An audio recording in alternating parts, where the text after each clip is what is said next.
কেমন আছেন সবাই? আশা করি সবাই ভালো আছেন। আমি প্রত্যেক দিনের মতো আজকে আবার হাজির হয়ে গেছি মানে একটা রেসিপি নিয়ে। বুঝতেই পারতেছেন, গরুর মাংস।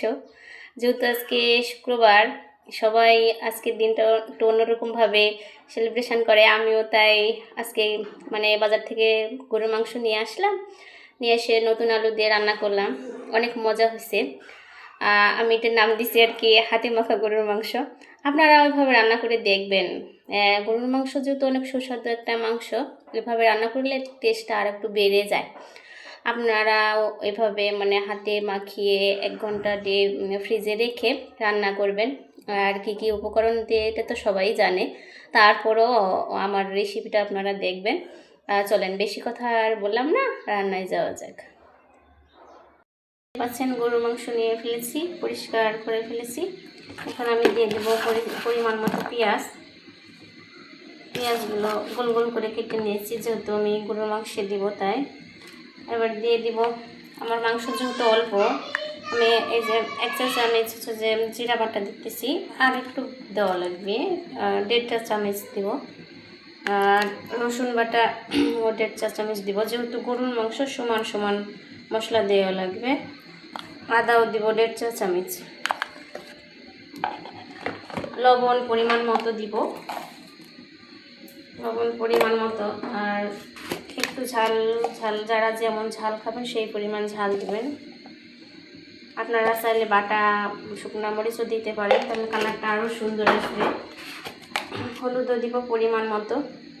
মাংস যদি হাত দিয়ে ম্যারিনেট করে কিছুক্ষণ রাখা যায়, আধা ঘন্টা 1 ঘন্টা, তাহলে মাংসটার স্বাদ অনেক সুন্দর আসে। ওর জন্য আমি মূলত আজকে হাতে সুন্দর করে মেখে ম্যারিনেট করে রেখে দেব, যেহেতু মাংসটা টাটকা। ওর জন্য দিয়ে দিচ্ছি তেজপাতা, দারুচিনি, এলাচ, এগুলোও দিব এখনই। দিয়ে আমি ম্যারিনেট করে রাখবো 1 ঘন্টা মতো সুন্দর করে। আপনারা নর্মাল ফ্রিজে রাখতে পারেন। তেলও দিব, তেল যে যেমন খাবেন। আমি একটু তেলটা একটু বেশি দিলে হয় কি, তেলের মাংসের কালারটা অনেক সুন্দর আসে তেল দিলে। তেল একটু পরিমাণটা যদি হয়, কোনো কিছুই পরিমাণ বেশি ভালো না, কিন্তু তেলটা যদি একটু বেশি দেওয়া যায় মাংসের কালার অনেক সুন্দর দেখায়। আমি এখন ভালোভাবে 2-3 মিনিট ভালোভাবে মাখিয়ে নেব। এভাবে মাংসটা দেখতে অনেক সুন্দর লাগছে, যেহেতু টাটকা। ভালোভাবে মেখে নেব। আমি যে মাখতেছি দেখছেন, এভাবে 2-3 মিনিট অন্তত ভালোভাবে মাখবেন।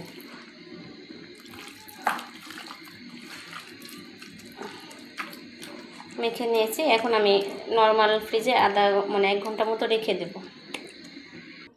1 ঘন্টা হয়ে গেছে, দেখতেই পাচ্ছেন মাংসটা মশলাগুলো কেমন পানি ছাড়া একটু একটু করছে হয়েছে। এখন আমি চুলায় দিয়ে দেব ফ্রাই প্যানটা। চুলায় দিয়ে দিয়েছি, এখন আরেকবার নাড়াচাড়া করে কষাবো। মাংসটাকে ভালোভাবে আমি কষিয়ে নেব। যে দেখতেই পাচ্ছেন জমাটি হয়ে গেছে, যেহেতু নর্মালে রাখছিলাম 1 ঘন্টা। আচ্ছা, আমি এখন পানি দিব না, যেহেতু পানি ছাড়বে। মাংসগুলো আমার কষানো হয়ে গেছে, দেখতে পাচ্ছেন অনেক সুন্দর একটা কালার চলে আসছে। এখন আমি নতুন আলুগুলো দিয়ে দিব, আর একটু কষাবো। আলু দিয়ে মাংস অনেক মজা লাগে, নতুন আলু যেহেতু নতুন একটা স্বাদ আসে। আমি ভালোভাবে নেড়ে চেড়ে আবারও 5-6 মিনিট কষিয়ে নেব। মাংসটা আবারও কষানো হয়ে গেছে, দেখতেই পাচ্ছেন তেল ছেড়ে দিয়েছে সুন্দরভাবে, সুন্দর একটা কালার আসছে। এখন আমি গরম পানিগুলো দিয়ে দেব। গরম পানি দিলে একটু ভালো হয়। আর জন্য আমি আরেক চুলায় গরম পানি বসিয়েছিলাম, গরম পানিগুলো দিয়ে দেব পরিমাণ মতো।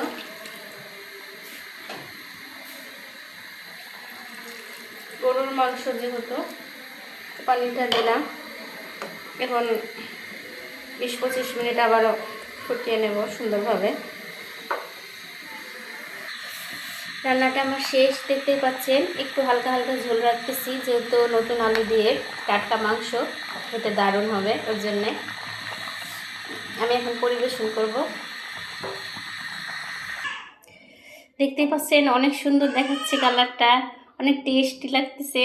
অবশ্যই আমি একটু খেয়ে দেখছি, অনেক মজা হয়েছে। আপনারা ওইভাবে রান্না করে হাতে মানে মাংসটাকে মাখিয়ে নেবেন, দিয়ে ফ্রিজে রাখবেন এবং রান্না করবেন, অনেক সুস্বাদু হবে। আর যেহেতু গরুর মাংস সবাই পছন্দ করে আমার মনে হয়, তাদের তো অবশ্যই জানা, সবারই জানা। আপনারাও এভাবে হাতে মাখিয়ে মাংস নতুন আলু দিয়ে রান্না করে খেয়ে দেখবেন, অনেক মজা লাগবে।